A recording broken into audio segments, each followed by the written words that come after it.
ಎಲ್ರಿಗೂ ನಮಸ್ಕಾರ. ನಮ್ಮ ಅಡುಗೆ ಚಾನೆಲ್ಗೆ ಸ್ವಾಗತ. ಇವತ್ತಿನ ವಿಶೇಷ ಹೆಸರು ಕಾಳಿನ ಮಸಾಲೆ ಚಿತ್ರಾನ್ನದ ರೆಸಿಪಿ ಆರೋಗ್ಯಕರ, ರುಚಿಕರ, ಸ್ವಲ್ಪ ಡಿಫ್ರೆಂಟಾಗಿ ಕೂಡ ಇರುತ್ತೆ. ಟ್ರೈ ಮಾಡಿ ನೋಡಿ. ಮೊದಲನೇ ಸ್ಟೆಪ್ಪಲ್ಲೇ ರುಬ್ಕೊಳ್ತಾ ಇದ್ದೀನಿ. ಕೊತ್ತಂಬರಿ ಸೊಪ್ಪು ಸುಮಾರು ಒಂದು ಅರ್ಧ ಹಿಡಿಯಷ್ಟು, ಜೀರಿಗೆ 1 ಟೇಬಲ್ ಸ್ಪೂನಷ್ಟು, ಹಸಿ ಶುಂಠಿ, ಬೆಳ್ಳುಳ್ಳಿ, ಹಸಿ ತೆಂಗಿನ ತುರಿ, ಸಣ್ಣ ತೆಂಗಿನಕಾಯಲ್ಲಿ ಅರ್ಧ ಹೋಳಷ್ಟನ್ನ ಉಪಯೋಗ ಮಾಡ್ತಾಯಿದ್ದೀನಿ. ಸ್ವಲ್ಪ ನೀರು, ಮುಚ್ಚಳನ ಮುಚ್ಚಿ ಚೆನ್ನಾಗಿ ನುಣ್ಣಗೆ ರುಬ್ಕೋಬೇಕು. ರುಬ್ಬಿದ್ದಾಗಿದೆ.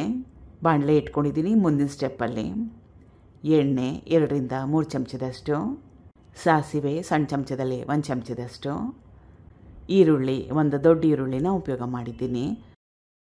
ಈರುಳ್ಳಿನ ಹಾಕ್ಕೊಂಡ್ಮೇಲೆ 2 ನಿಮಿಷದವರೆಗೂ ಬೇಯಿಸ್ಕೊಂಡ್ರೆ ಸಾಕಾಗತ್ತೆ.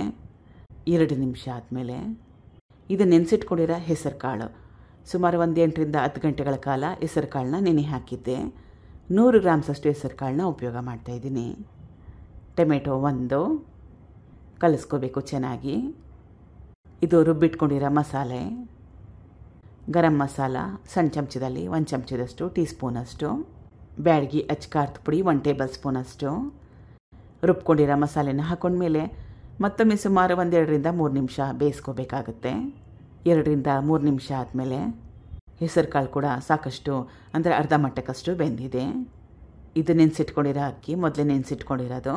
1 ಗ್ಲಾಸ್ ಅಕ್ಕಿಗೆ 2 ಗ್ಲಾಸಷ್ಟು ನೀರು, ರುಚಿಗೆ ತಕ್ಕಷ್ಟು ಉಪ್ಪು ಕಲಿಸ್ಕೊಂಡು ಅಕ್ಕಿ ಅನ್ನ ಆಗೋವರೆಗೂ ಬೇಯಿಸ್ಕೋಬೇಕು.